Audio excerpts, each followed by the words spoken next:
বাংলাদেশ জাতীয়তাবাদী যুবদল বুড়িচং উপজেলা কর্তৃক আয়োজিত আজকের এই প্রশিক্ষণ কর্মশালার সম্মানিত সভাপতি,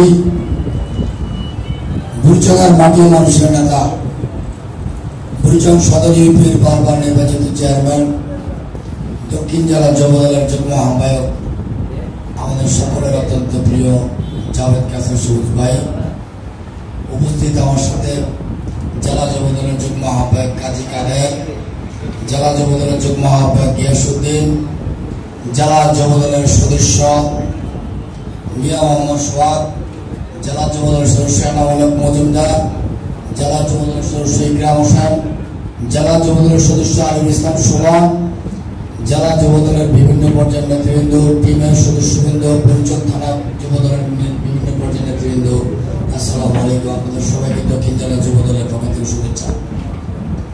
প্রিয় উপস্থিতি, আজকে আমাদের কাজ ছিল কর্মশালা। আমরা যারা যুবদল করি সকলের একটি করে আইডি আছে, আমি মনে করি এই আইডিতে প্রত্যেক দিন একটি করে যুবদলের একটি ভোট দিতে হবে। আমার ব্যক্তিগত মতামত নয়, আমার নেতা কুমিল্লা জেলা যুবদলের সংগ্রামী আহ্বায়ক, কেন্দ্রীয় যুবদলের ভাইস প্রেসিডেন্ট, সাবেক ভারপ্রাপ্ত নেতা আনোয়ার হকের নির্দেশ, জেলা যুবদলের সদস্য সচিব ফরিদুদ্দিন শিবলুর নির্দেশ, প্রত্যেকজন যুবদলের আইডি থেকে প্রত্যেকজন একটি করে স্ট্যাটাস দিতে হবে। তার আইডি থেকে আমার নেত্রী বেগম খালেদা জেলে ছিল 70 বছর বয়সে। আমি যদি ফেসবুকে লিখতে না পারি, আমি যদি কর্মীদেরকে না জানাতে পারি আমার যুবদলের কাজটি কি, আমরা পোস্ট নিয়ে শুধু কাজ করব, অনলাইনেও আমাদেরকে কাজ করতে হবে। প্রিয় উপস্থিতি, আমরা নেতৃবৃন্দরা যারা আছেন, আমরা আগামী দিনে অনলাইনে আরো অ্যাক্টিভ হব।